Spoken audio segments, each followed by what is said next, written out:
Hola, profe, buenas tardes. Hola, quería saber si se escuchaba. Perdón por la tardanza, no me soltaban, entré con la otra cuenta, por ahí les escribí que ya arrancábamos. Les pido disculpas y vamos a seguir el día de hoy. Ceci, ¿qué estás trabajando? Vamos a seguir. Sí, perdón, esto es un lío, pero estoy. Ceci, no soy la única, yo también tengo un lío, así que no te preocupes. Con lo que nos quedaba de las... habíamos visto la clase pasada las especificidades del encuadre del acompañante terapéutico, ¿se acuerdan? Que incluía los espacios, los horarios, los honorarios. Vamos a ver hoy lo que son las modalidades. ¿Bien? Tenemos diferentes modalidades. Podemos nombrar, por ejemplo, la modalidad institucional o institucionales, donde el acompañante terapéutico se inserta en una institución acorde a una estrategia de un equipo, como es el caso, por ejemplo, de escuelas, hospitales, geriátricos, psiquiátricos, hospital de día, y allí pueden interesarse con el fin de acompañar a un sujeto a partir de la demanda del equipo, sosteniendo obviamente una estrategia desde la particularidad del caso. A esto lo podemos llamar un acompañamiento individual. ¿Sí? Dentro de las instituciones también se implementan estrategias que son grupales de acompañamiento. Uno o dos acompañantes contienen, coordinan y también advierten el advenimiento de la subjetividad individual en un contexto grupal. Puede ser en talleres de reinserción social, en talleres laborales, en comunidades terapéuticas, ¿sí? Entonces, en instituciones podemos hacer dos tipos de acompañamiento: acompañamientos individuales o acompañamientos grupales, ¿sí? Luego tenemos lo que es el acompañamiento ambulatorio, que en este caso el acompañamiento se desarrolla fuera de la institución, ¿sí? Desde un abordaje terapéutico institucional o de un consultorio privado de equipo, sostiene un abordaje en la cotidianidad del sujeto. En este caso, será aún más importante la claridad del encuadre y también del contrato de trabajo, ¿sí? Siempre tener en cuenta eso. En lo que es el acompañamiento ambulatorio, el acompañante terapéutico coordinará la frecuencia, el lugar, las horas de acompañamiento según la estrategia planeada por el equipo terapéutico, si es que lo hay. Y un acompañamiento puede intervenir un acompañante o varios acompañantes de acuerdo a la posibilidad vincular y de conexión, como también la cantidad de horas a cubrir, ¿sí?, con ese acompañamiento. Cuando en lo que es la estrategia de trabajo incluye varios acompañantes terapéuticos o auxiliares, es recomendable que se incorpore ahí un coordinador que junto al terapeuta o a los miembros a cargo del equipo tendrá todos los recaudos a la hora de implementar lo que son las estrategias de trabajo. También tenemos la modalidad de internaciones domiciliarias, que en el caso de ser necesaria, se cubren todas las horas del día con un grupo rotativo de acompañantes. En este caso es de fundamental importancia evaluar que la implementación, por su alto costo, no solo económico, sino de desgaste del equipo, ¿sí? Se arman turnos mayormente rotativos, ¿sí? Que abarcan las 24 horas del día o las horas diurnas o las horas nocturnas según la estrategia planteada. En estos casos es importante también contar con la presencia de un coordinador de equipo. ¿Bien? Con respecto a las áreas de inserción, si bien el acompañamiento terapéutico surgió en un primer momento para abordar a aquellos pacientes con patologías severas que presentaban un desafío para el terapeuta, como es la psicosis, adicciones, etcétera, con el pasar del tiempo ha ido ampliando su campo de abordaje a muy diversas patologías y diferentes también contextos, sin perder obviamente la especificidad y la singularidad del rol nuestro. Sin embargo, a medida que el campo de acción se va ampliando, obviamente nos vemos obligados a pensar y a formular diferentes técnicas y teorías para cada una de estas áreas.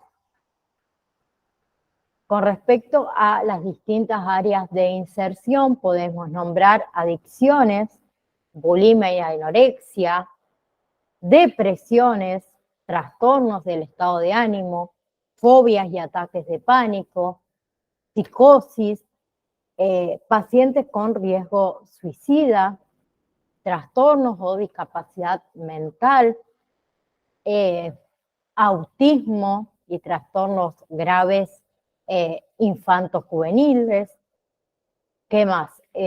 Patologías genéticas o patologías neurológicas en adultos y niños, pacientes también paliativos y la tercera edad.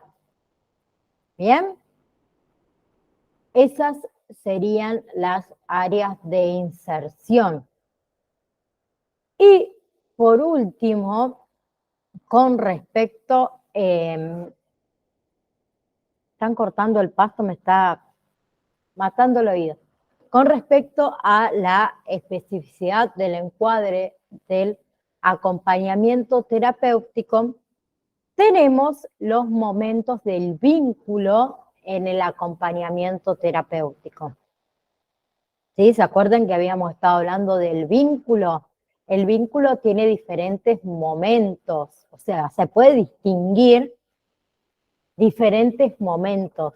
Tenemos el primer momento, que son los inicios de la relación, donde las actitudes dominantes al comienzo de la relación del paciente con su acompañante pueden ser sospechosas y desconfiadas o pueden ser abruptas y prematuras. Cuando el sentimiento predominante es este primero, es decir, el malestar, la sospecha y la desconfianza, obviamente se evidencia un marcado, mejor dicho, predominio de ansiedades que generan conductas tendientes a acentuar la distancia y a poner un freno a todo lo que pueda proporcionar ese proceso de integración y colaboración con el tratamiento. En cambio, cuando predomina la transferencia que es masiva, abrupta, se produce una relación con características más simbióticas. Bien, luego tenemos el segundo momento, que es la mayor aceptación del vínculo. Luego de un tiempo de reconocimiento y obviamente un mutuo ajuste, tanto del paciente como de nosotros mismos, la relación acompañante-paciente comienza a hacerse un poco más accesible para ambos. La empatía y lo que es el sentido común del acompañante se hace aquí en este segundo momento necesario para desplegar las distintas maniobras terapéuticas fijadas obviamente en la estrategia del abordaje que el equipo ha establecido. ¿Sí? En esta segunda etapa ya lo que son las actividades ya se pueden planificar junto con el paciente, siempre obviamente que éste manifieste una actitud de mayor compromiso con el tratamiento. Y a medida que el auxiliar desarrolla su tarea, el paciente también va comprendiendo los roles que él debe cumplir y el rol que cumplimos también nosotros dentro del equipo terapéutico. Como tercer momento, tenemos lo que es el momento de la consolidación del vínculo. ¿Sí? Es bastante difícil hacer lo que es una división en etapas de la evolución de una relación que es afectiva, pero que a la vez es terapéutica. ¿Sí? Cuando hablamos de consolidación del vínculo, nos referimos al momento del proceso en el que el paciente y su acompañante comparten algo más que un trato de trabajo con objetivos a cumplir. ¿Bien? Y como cuarto momento tenemos lo que es la finalización del acompañamiento. Podemos distinguir también dos modalidades en lo que es el cierre de un proceso de acompañamiento. La primera es aquella que desearíamos de antemano, una separación que sea obviamente planificada, una separación que sea gradual, una separación que sea respetuosa del tiempo del paciente y obviamente una elaboración del duelo por esa despedida. Y tenemos la otra modalidad, que son las separaciones abruptas, en aquellas situaciones donde el paciente es arrancado del tratamiento sin un espacio, ni tiempo, ni siquiera una explicación de dicha interrupción. Sí, Guada, decime. Yo tengo una consulta, por ejemplo, mi hermana trabaja en un programa de adicción con menores y me comentaba que en el programa tienen un celador que en la noche se queda con ellos, que es el acompañante terapéutico. Y en ese caso, o sea, como cuando se termina, cuando el chico no va más, o cómo sería ahí como la finalización del, del coso, del...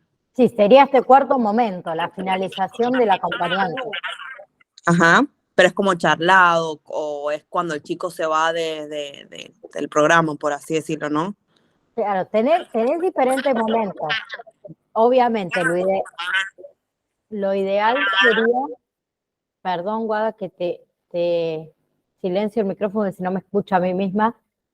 Lo ideal, obviamente, sería algo que sea planificado, que sea obviamente gradual. Mirá que dentro de 2 semanas tu tratamiento quizás finalizó y demás, entonces es otra cosa. Entonces ese paciente puede elaborar lo que es el duelo de esa despedida, de irse quizá de la institución, de no ver más a sus compañeros, amigos. Y otra modalidad es la separación abrupta. Quizás estamos trabajando con algún paciente en alguna etapa terminal y abrupta es la muerte, que para nosotros también es una finalización de ese acompañamiento y es algo que no lo esperábamos. O como puede suceder que quizás los familiares no quieran que siga con el tratamiento, entonces de un día para el otro el paciente desapareció, por decirlo de alguna manera. Obviamente siempre lo ideal es algo planeado, pero no siempre lo vamos a conseguir. Me imagino que quizás donde está trabajando tu hermana, mayormente creo que debe ser planeado. Sí, sí, era eso, o sea, como que la despedida está charlada desde un momento, no es que, no sé, el acompañante terapéutico deja de trabajar, o sea, está permanente ahí y los chicos son los que se van yendo. Ese era mi duda. Sí, y lo mismo pasaría con nosotros si por X motivos decidimos quizás dejar de trabajar en ese lugar o con quien estemos trabajando. Obviamente lo ideal sería comentarlo. No es que hoy me levanté y digo no voy más y no fui más. Lo ideal no sería eso, obvio. Pero bueno, va a depender también de cada uno y de la situación que cada uno vive. ¿Bien? Bueno, entonces ahora sí voy a entrar de lleno a lo que es la diferencia entre cuidador y acompañante. Es bastante cortito, y luego lo de la ética, pero quiero que sepan cuál es la diferencia entre cuidador, acompañante terapéutico o asistente terapéutico. ¿Sí?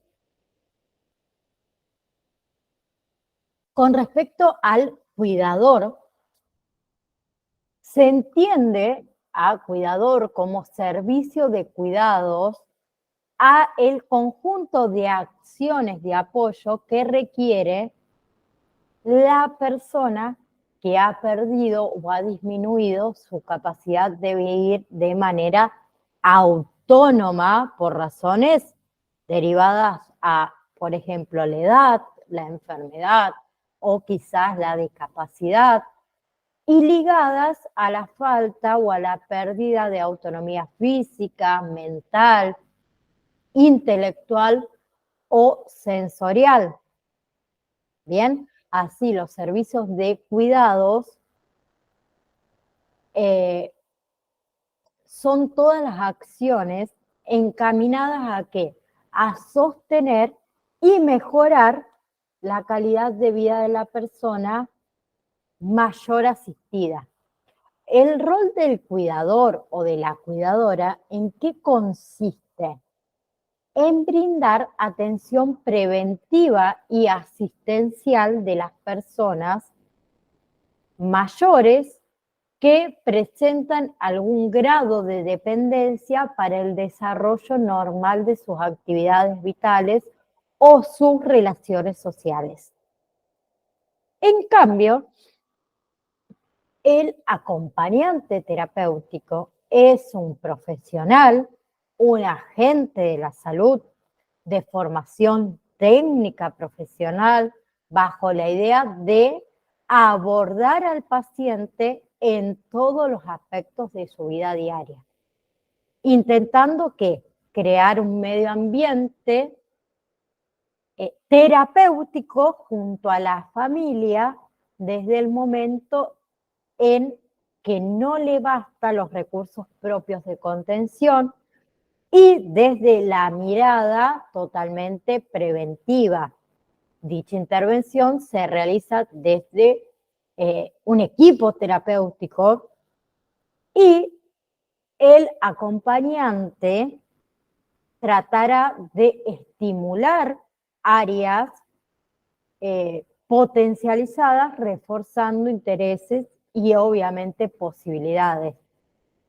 El trabajo del acompañante terapéutico presenta que un encuadre que implica que transformar un cierto conjunto de variables en constantes, o sea, rol del acompañante, objetivos, tiempo, duración, condiciones, lugar y obviamente honorarios.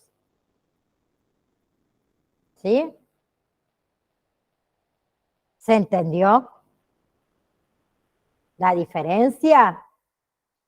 Bien. Ética, entonces. Miren que venimos rápido. Si yo termino este tema hoy, déjenme ver algo, creo que les tengo una sorpresa. No sé si es para bien o para mal, pero bueno, denme un segundo.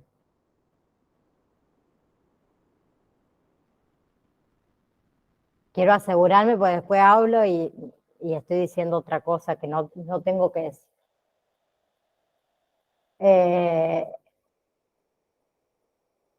Sí, les tengo una sorpresa. Si yo voy a terminar este tema, tengo un trabajito práctico muy simple para habilitarles. Es muy simple. Bien, concepto entonces de ética. La ética es en sí una disciplina de la filosofía que estudia que el comportamiento humano y también sus relaciones con las nociones del bien y del mal. También los aspectos morales, el deber, la felicidad y también el bienestar común. La función de la ética como disciplina es analizar los preceptos de moral, deber y también de virtud que guían el comportamiento humano hacia la libertad y la justicia. La ética se relaciona estrechamente con la moral, pero es indiferente a esta.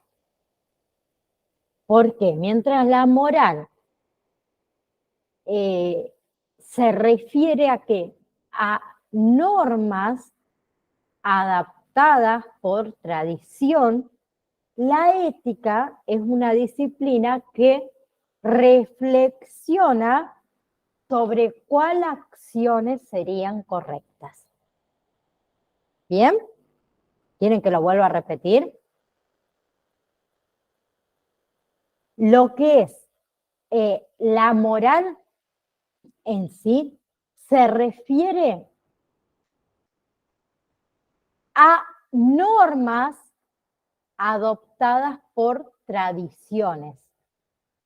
En cambio, la ética en sí es una disciplina que reflexiona sobre cuáles acciones son las correctas. ¿Bien? Entonces, en lo que es el lenguaje común, la ética también puede ser entendida como el sistema de valores que guía y orienta el comportamiento humano hacia el bien. ¿Sí? Como les dije antes, entonces la ética es diferente a la moral. Mientras que la moral defiende que el cumplimiento de las normas sugeridas de las costumbres, la ética defiende los principios que guían el comportamiento, aunque desafíen a la tradición. Bien, En la filosofía, la ética analiza las acciones humanas y las normas, sin limitarse a la moral, ya que no prescribe normas como tal. La ética en sí define que normas explícitas para los profesionales en ejercicio de sus funciones, a fin de que de garantizar que actúen correctamente cuando la moral personal entre el conflicto con el que él debe ser profesional. Es un trabalengua difícil. Bien, el ejemplo, por ejemplo, a ver, supongamos que un médico recibe a un asesino herido por la policía como, obviamente, paciente de emergencia. Sus valores morales le hacen reprobar al paciente y pensar que es injusto que él viva cuando ha matado a tantas personas inocentes. Bien, pero sin embargo, el código de la ética de su profesión en este caso, le obliga a hacer todo lo posible para salvar su vida. Si lo deja morir deliberadamente, el médico puede perder su licencia profesional, aunque nos resulte injusto de que viva esa persona después de haber matado a tantos. Bien, entonces el cumplimiento del deber profesional se impone sobre la moral del individuo, el médico en este caso. Es así. Tenemos diferentes tipos de éticas. Si bien en sí, en realidad, no es que existe una clasificación sistematizada de los tipos de éticas, podemos determinar según sus áreas de aplicación. Tenemos, por ejemplo, la ética profesional, que es la ciencia normativa que estudia los valores, los principios, los deberes y los derechos que orientan cada profesional con base en la responsabilidad. La ética profesional se concreta en el Código de la Ética Profesional o el Código Deontológico. ¿Sí? ¿Bien?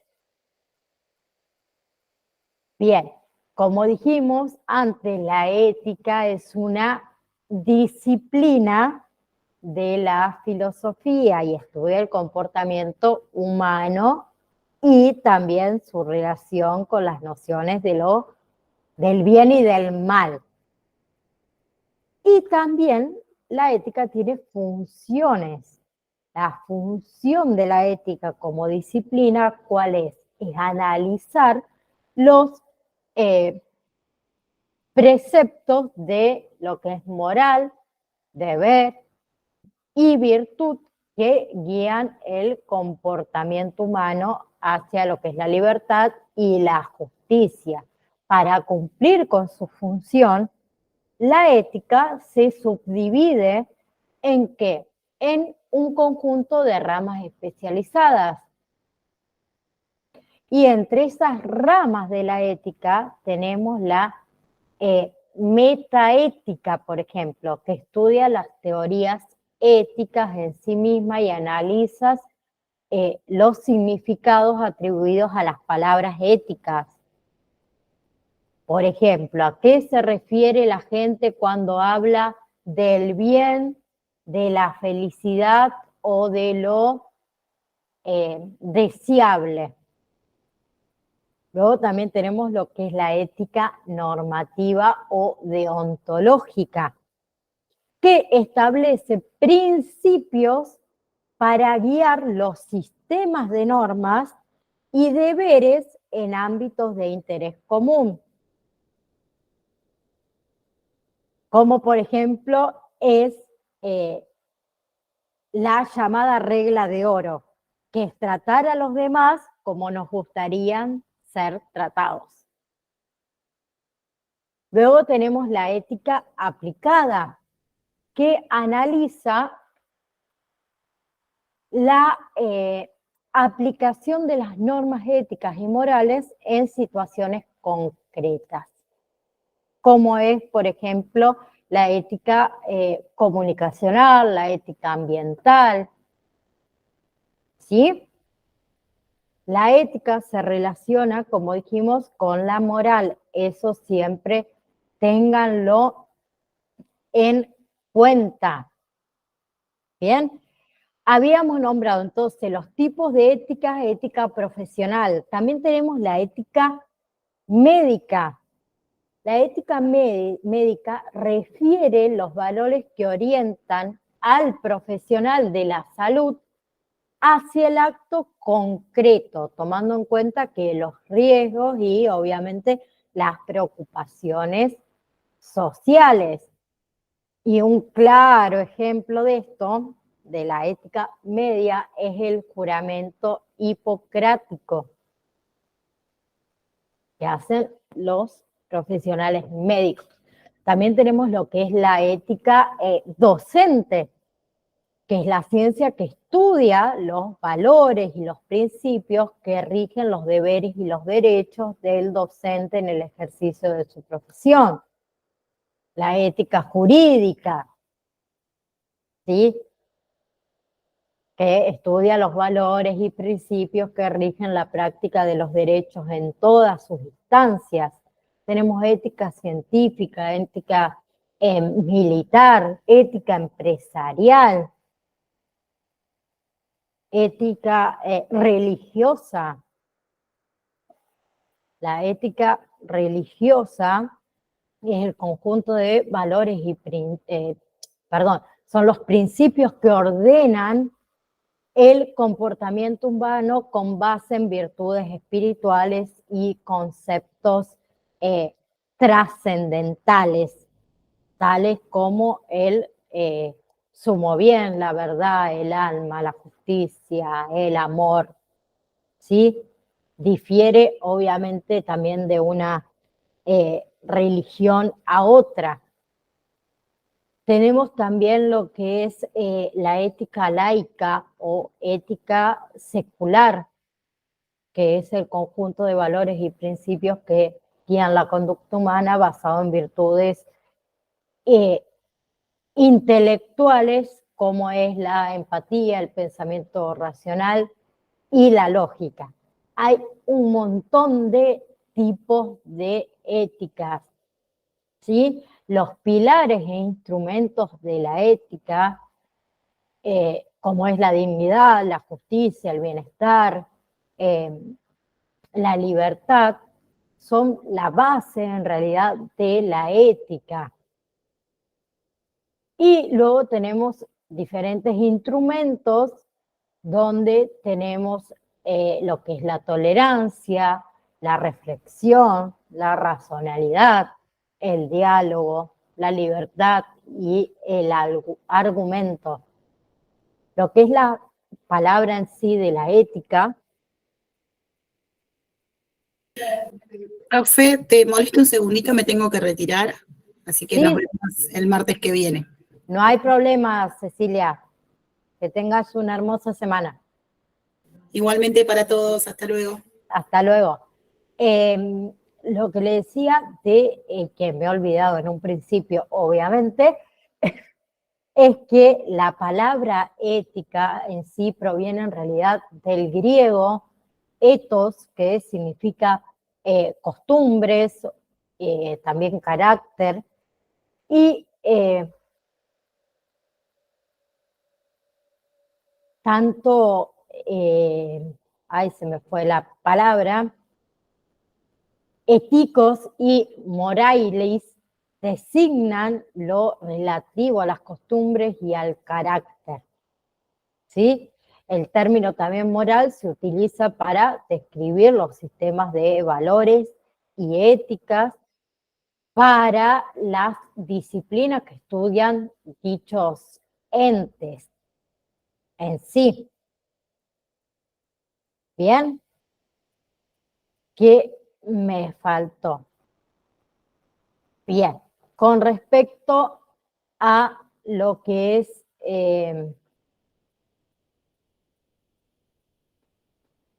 se me fue la palabra,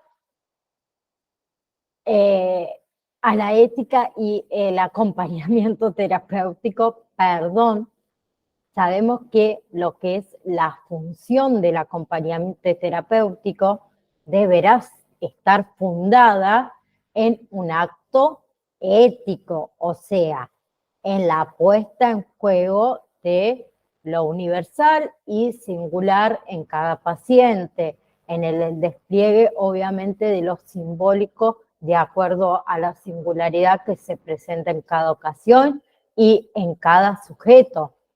El acompañante terapéutico junto con el equipo terapéutico irá que delineando las estrategias adecuadas en cada caso, teniendo en cuenta al sujeto con el que se encuentran y también el sentido de cada uno de sus actos y síntomas, ya que estos son expresiones de una singularidad.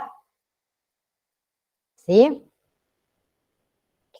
¿Qué sucede? Cuando una singularidad solo es tal para la situación en la que irrumpe, por lo cual no se presta a generalizaciones, si pretendemos realmente permitir que aquellas cuestiones de ese orden singular puedan ser simbolizadas, debemos escuchar la verdad que se juega en todo el discurso en sí.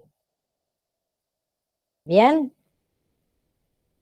Entonces, la función del acompañante terapéutico debe ser aquella función que posibilite ese despliegue simbólico del acompañado, ¿sí? Y que esto sea obviamente inherente a la función, más allá de las tácticas y las estrategias que se implementen en cada caso. Entonces, el acompañante o el acompañamiento, mejor dicho, terapéutico, debe ser un acto ético. ¿Ético por qué? Porque debe posibilitar la máxima eficacia en un tratamiento psicoterapéutico y también la función del acompañante a delimitarse en relación a una estrategia terapéutica dirigida a personas en particular con todos los aspectos singulares que esta conlleva. No hay problema, Adriana, creo que era. Se pueden retirar. Bien, con respecto a el acompañante y el paciente, sabemos que todos tenemos derechos y el paciente también tiene derechos y tiene deberes, y lo que se espera del acompañamiento y del equipo es lo mejor para que el paciente se haga responsable de sí mismo, prevea también sus consecuencias y obviamente descubra alternativas. Y acá tenemos la psicoeducación. Para la psicoeducación debemos fomentar que el otro descubra o redescubra lo positivo que tiene y a través de los hábitos de insertarlos en su vida cotidiana. ¿Bien? ¿Qué sucede? Los acompañamientos vitales ocurren en el curso de la existencia e influyen, obviamente favorable o desfavorablemente en las personas y en la vida de acuerdo a su vulnerabilidad o su fortaleza, que puede estar sostenida por la espiritualidad, por la fe y también por la creatividad. La falta de la adaptación social, sabemos que puede derivar en soledad, en aislamiento, no saber qué hacer en el tiempo libre. Y el acompañamiento terapéutico motivará habilidades y redes sociales para sacar al paciente del proceso ese negativo con la contención emocional, el tiempo oportuno, el de cada individuo, porque acuérdense que cada individuo es diferente al otro. ¿Bien? Sabemos que lo que es que una persona se sienta abandonado, eso nos lleva a, ¿qué? A una desesperanza, a una impotencia frente a diversas adversidades. Por eso es vital rastrear y rescatar la capacidad del paciente de resiliencia que posee. ¿Sí? Guadalupe, habías levantado la mano.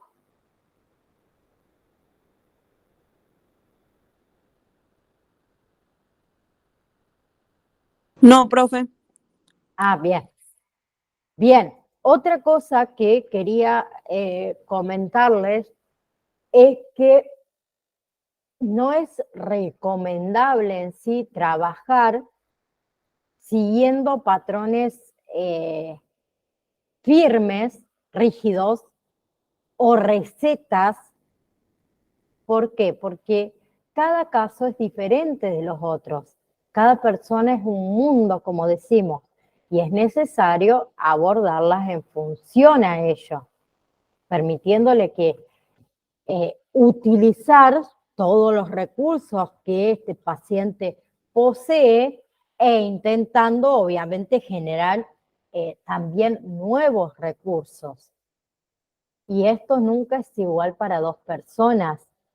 Muchas veces nos vamos a encontrar con el paciente que tuvo anteriormente funcionó y con este no funciona, porque no es la misma persona.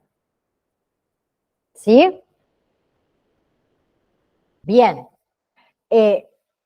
También de la misma manera o del mismo modo se debe ser tenida en cuenta que la situación en la que está inserto cada paciente y cómo eso favorece o dificulta el despliegue del paciente. Así que todas estrategias de trabajo va a ser diferente para cada uno de ellos.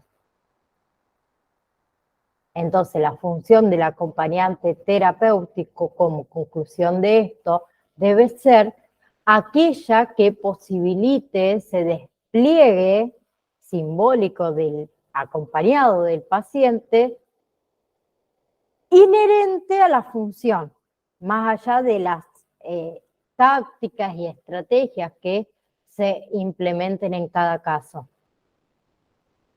El acompañamiento terapéutico debe ser siempre un acto ético que posibilite que la máxima eficacia de un tratamiento psicoterapéutico. ¿Sí? Me quedaría ver lo que es respeto.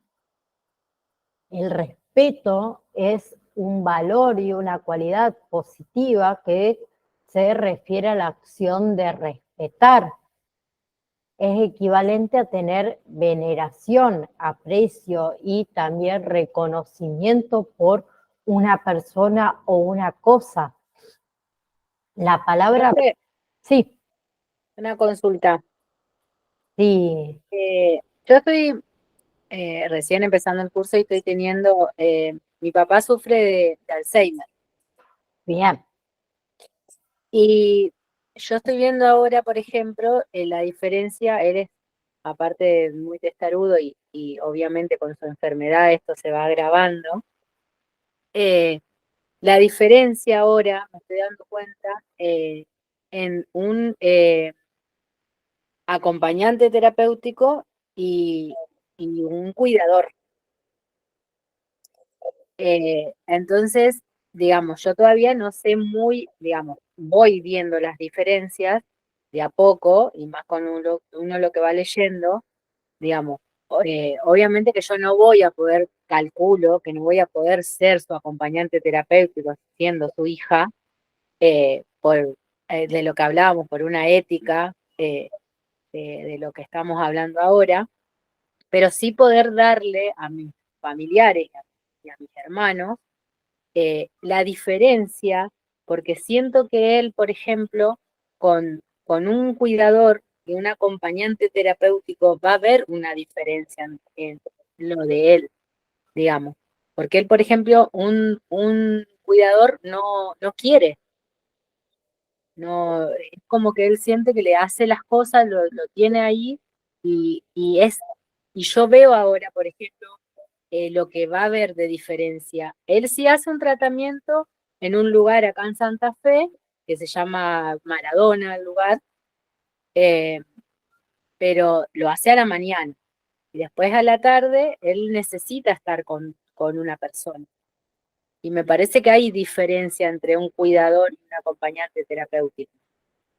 Sí, acuérdense en que mayormente el acompañante o el auxiliar trabaja directamente con todo el equipo, o sea, con médicos, si hay psicólogos con psicólogos, si hay psiquiatra con psiquiatra. El cuidador es la persona que va a acompañar al enfermo y si está inhabilitado para hacer ciertas cosas del hogar o demás, es quien le hace las cosas que esa persona no puede hacer. El cuidador no sigue un tratamiento, si es que el paciente debe hacer algún tipo de ejercicio, tampoco lo hace, ¿se entiende? Esa es la gran diferencia y el cuidador no está, ¿cómo decir? Para ser cuidador no hay que estudiar, lo digo de esa manera, para que sea más simple. Aparte yo veo, por ejemplo, como usted decía, el tema de sentirse solo. Yo siento que capaz que con un acompañante terapéutico no siente el tema de sentirse tan solo. Capaz que con el cuidador, no lo sé, pero por mala suerte capaz que sí, porque lo cuida, qué sé yo, le da la leche, lo cambia, lo baña y ya está. Un acompañante terapéutico es diferente porque le va a hacer unas tareas, lo va a tener, lo va a poder charlar, lo va a hablar, me parece que hay mucha diferencia. Sí, Y hay como decimos, una empatía a un cuidador. es que recuerden que En lo nosotros, poco tiempo que pude ver, digamos, en poco del curso se nota la diferencia. sí, nuestro trabajo mayormente se basa en, primero, generar el vínculo. Si no hay Claro. vínculo, Sí, sí, sí. es difícil. Y quizá, o sea, quizá en el caso este específico, Dios, se me ocurre, no conozco, quizá la persona que tengan como cuidadora no, o sea, va directamente a hacer las tareas que le dijeron que debe hacer y no genera a lo mejor el vínculo ni la charla.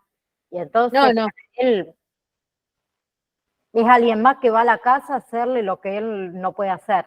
O quizá Claro, quisiera hacer, pero no lo dejan hacer. claro.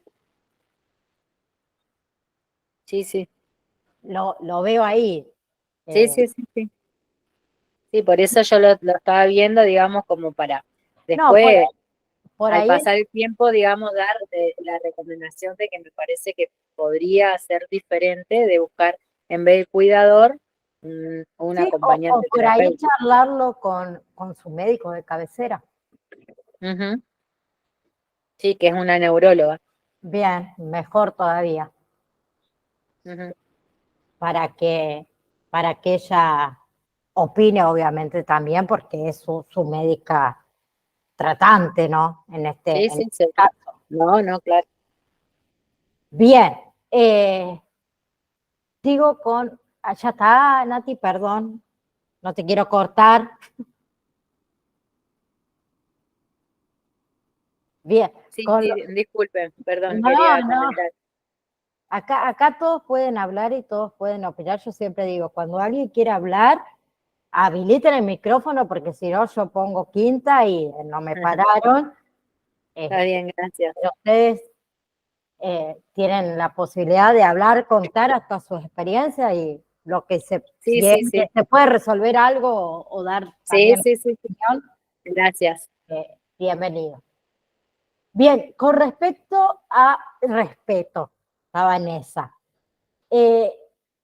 Dijimos que el respeto es un valor o una cualidad positiva que se refiere a la acción de respetar, ¿sí? La palabra esta de respeto proviene del latín respectus, que traduce atención, consideración, y originalmente significaba mirar de nuevo, ¿sí? De allí de que algo que merezca una segunda mirada sea algo digno de respeto. De ahí sale el dicho este tan famoso. El respeto es uno de los valores morales más importantes, eh, para no decir el más importante, de el ser humano, ¿sí? Es fundamental para lograr una armoniosa interacción social. El respeto también debe ser mutuo y debe nacer de un sentimiento de reciprocidad. Una de las premisas más importantes sobre el respeto es que para ser respetado es necesario saber o aprender a respetar, a comprender al otro, a valorar también sus intereses y sus necesidades. Entonces el respeto también debe aprenderse. Respetar no es o no significa estar de acuerdo en todo o en todos los ámbitos con otra persona, sino que se trata de no discriminar ni ofender a esa persona por su forma de vida o por sus decisiones, siempre y cuando dichas decisiones no causen ningún daño ni afecten o irrespeten a los demás, ¿sí? Respetar también es ser tolerante con quien no piensa igual que uno, con quien no comparte los mismos gustos o intereses, con quien es diferente o ha decidido diferenciarse. Bien, hay respeto a la biodiversidad de ideas, opiniones y también maneras de ser. Es uno de los valores, ¿cómo decirlo?, supremos en lo que es esta sociedad moderna, que aspira a ser justa y a generalizar también una sana convivencia. Y por otro lado tenemos lo que es la confidencialidad. La confidencialidad también es fundamental en el derecho a la intimidad. Entendido también como un derecho inherente a la persona en un ámbito en el que los seres humanos gestionan libremente su mundo de valores y principios. Y en ese contexto en el que surge el deber de secreto, entendido también desde una doble perspectiva, o sea, por un lado como un derecho del usuario a que no se revele información sensible a otras personas de la que él es el titular, y por el otro lado como el deber de sigilo de quien recibe la confidencia.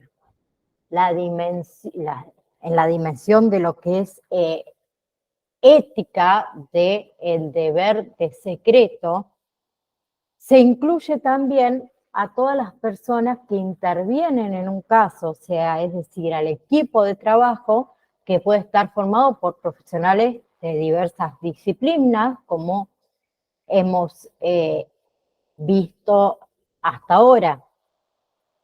¿Sí? El respeto a la dignidad de las personas es fundamental en el quehacer ético de un trabajador y más de un acompañante terapéutico. En este escenario en donde emerge la autonomía del usuario como principio ético. ¿Bien? Y que engloba conceptos que son fundamentales, como la autonomía decisoria. La autonomía decisoria entendida como la capacidad de decidir del usuario, basada en 3 premisas: en conocer, disponer de la información en términos comprensibles. Después, el querer, que es la disponer de la voluntad para llevar a cabo la iniciativa prevista. Y por último, el poder, que se refiere a la capacidad para realizarlo de manera autónoma. Luego tenemos lo que es la autonomía informativa, que es como la capacidad de el usuario, el paciente en este caso no sería usuario, para controlar y decidir sobre su información profesional o información privada, superando concepciones tradicionales en la que la información tiene un valor meramente instrumental. Y lo último es la autonomía funcional, que está relacionada con la capacidad para realizar o ejecutar las decisiones tomadas. En fin, el secreto profesional es el deber de custodiar la información relativa al paciente, revelada por él o por familiares, a través de la relación profesional establecida. Y tenemos el dilema ético, que puede coexistir con la obligación de revelarlo cuando no hay otra forma de evitar daño al individuo o a la sociedad. ¿Bien?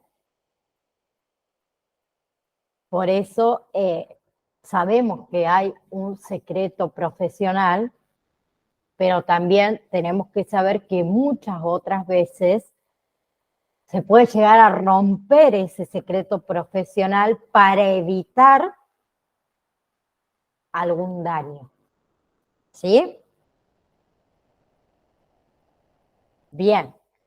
Y por último me queda, que lo vamos a terminar si me dan 5 minutos más, lo que es la comunicación y el acompañamiento terapéutico. La comunicación en el contexto sanitario se puede entender también como una herramienta terapéutica que facilita la relación entre el profesional y la persona enferma.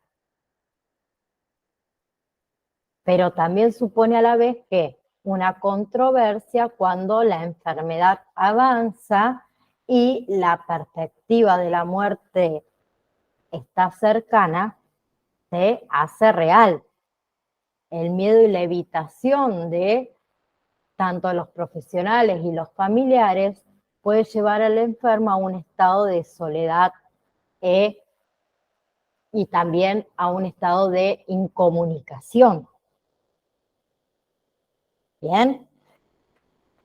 Entonces, la comunicación como herramienta terapéutica, tenemos que la comunicación se puede entender como un proceso multidireccional en el que el profesional comunica, el enfermo comunica y la familia comunica.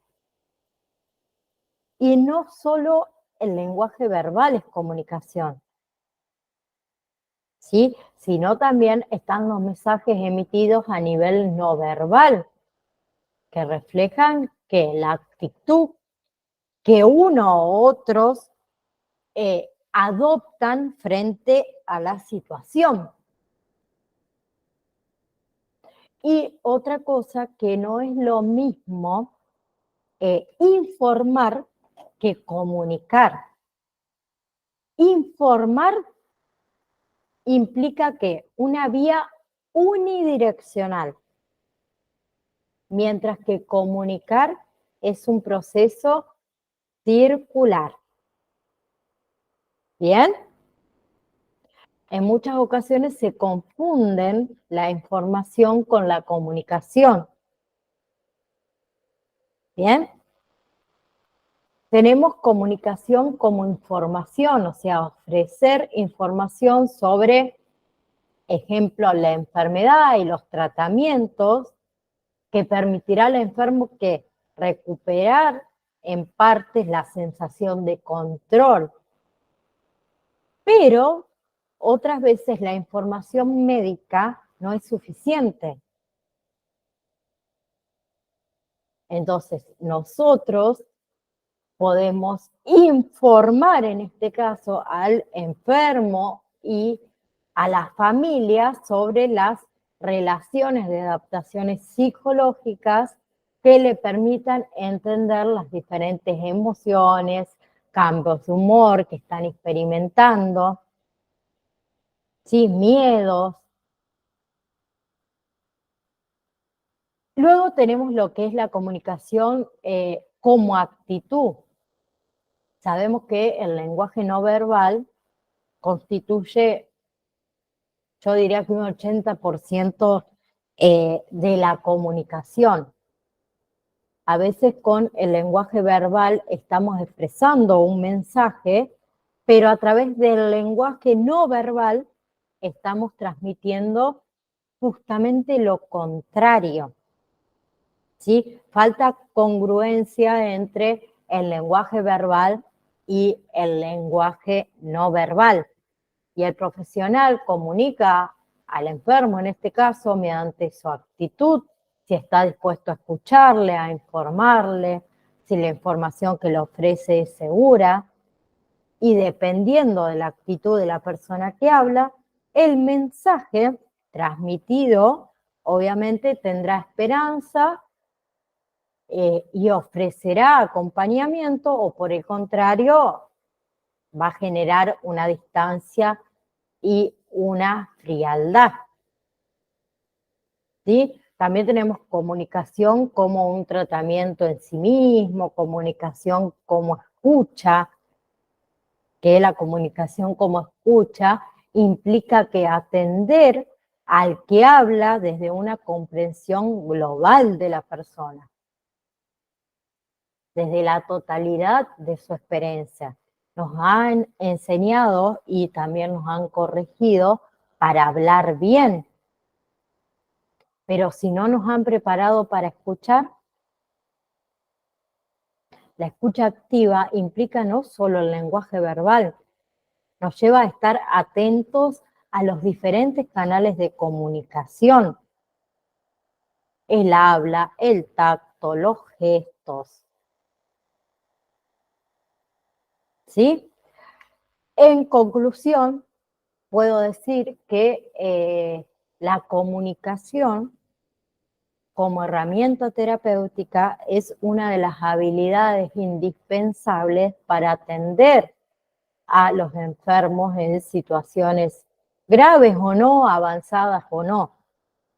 Y es difícil, y la mayoría de las veces es dolorosa, tanto para el paciente como para la familia y también a nosotros como profesionales, manejar fluidamente lo que es la comunicación y la sinceridad en una sociedad sobreprotectora y que el impacto emocional es intenso, ¿sí? Y este impacto también se puede incrementar o amortiguar en función de cómo se interactúe, cómo se comunique y también cómo se informe. Sabemos que dar malas noticias de un modo empático y directo y comprensivo también, obviamente, puede mejorar la capacidad del paciente y también de su familia para adaptarse a una nueva situación y planificar su vida en una función más objetiva, realista. Siempre que se dé una mala noticia, debemos de acompañar de esperanza, de un camino por el que el profesional acompaña y da seguridad al paciente. Siempre con esperanzas reales, no ficticias. Ay, no me salía la palabra. Entonces, el profesional, en este caso, estará dando respuestas a las excelencias como experto consejero y a la vez dar respuestas a un requerimiento moral como es el cuidado del paciente. ¿Sí?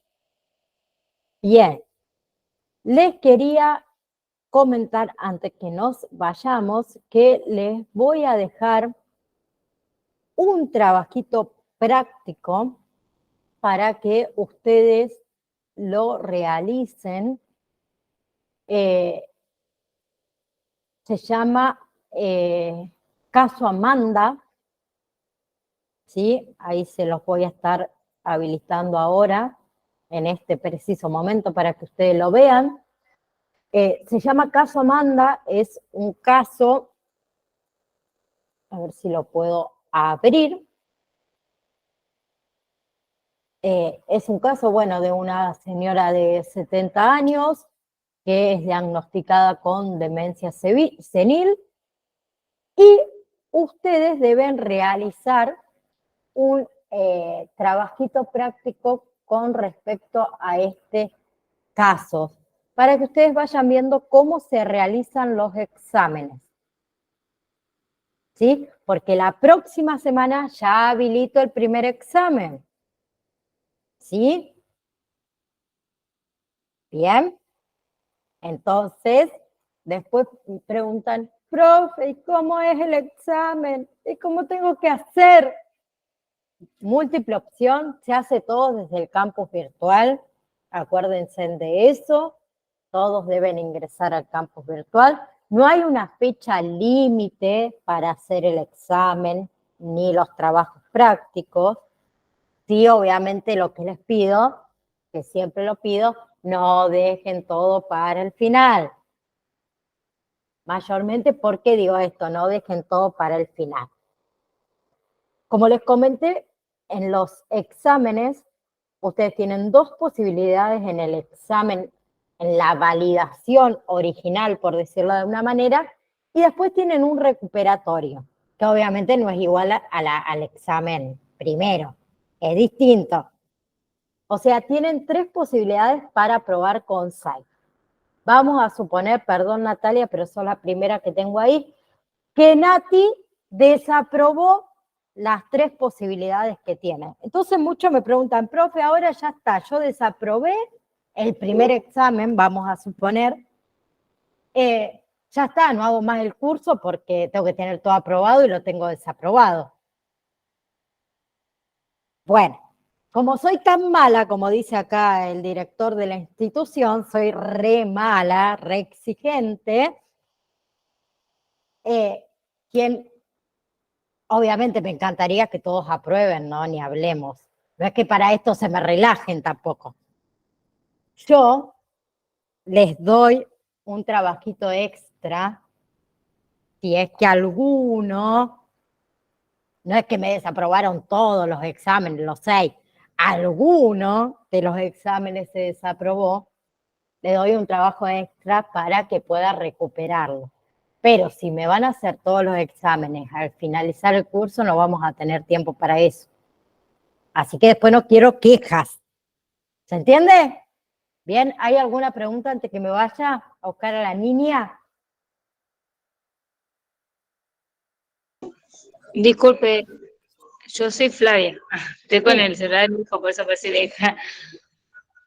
¿Todos los trabajos están en el campus? ¿Hay que entrar ahí a hacer? Sí, recién acabo de habilitar, no el examen, sino el trabajo práctico del caso Amanda. Ah, El sí, examen porque- lo voy a habilitar la semana próxima. Profe, el trabajo práctico nosotros lo hacemos en el campus y después usted lo corrige ahí. A ustedes le va a salir la nota directamente. Es automático. Por eso, nosotros lo hacemos directamente en el campus. Es el que dice Exactamente. cuestionario caso Amanda, ese vendría a ser el trabajo, profe. Exacto, ese. Perfecto. Ese. Cualquier cosa me escriben, no es que lo tienen que hacer ya. Bien, acuérdense que cuando ponen comenzar cuestionario, el tiempo empieza a correr. ¿Sí? Igual me parece, no estoy segura, pero me parece que el cuestionario si me dan un ratito, quiero saber cuántos intentos tienen, porque no estoy segura si puse 2 intentos o deme un segundo que entro o no tiene límite.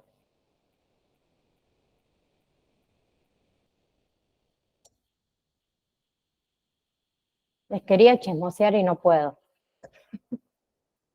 Ahí voy, ahí voy.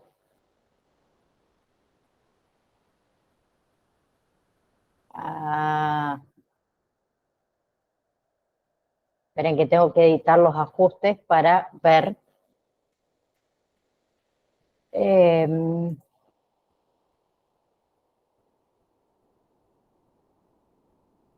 Acá. Bien, ahora sí. Lo pueden hacer las veces que quieran. El trabajo práctico.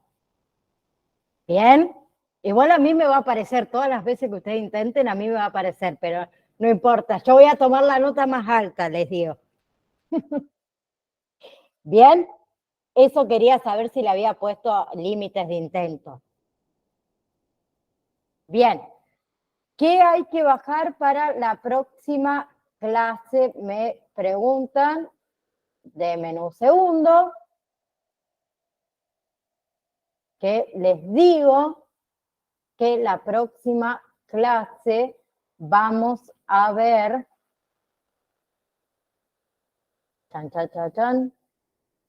nociones básicas de la psicología general. ¿Sí? Bien, y para que tengan en cuenta, el 20 de junio es feriado nacional y no hay clases. Falta, pero yo ya les voy avisando. Bien, Profe, chicas. lo de la próxima clase está en el campus también. Sí, está todo en el campus virtual. Bien. Todo lo pueden